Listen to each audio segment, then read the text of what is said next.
किसी की नजर से ना गिरो,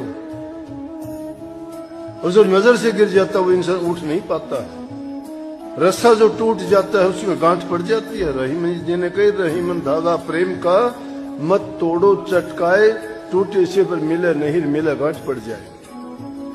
टूटने के बाद गांठ पड़ जाती है, वो गांठ याद ही रहती है।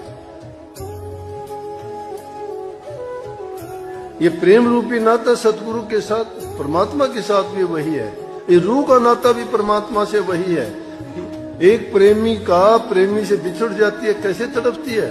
ये रूह भी हमारी उस शब्द की प्रेमिका है और उससे बिछड़ी हुई है।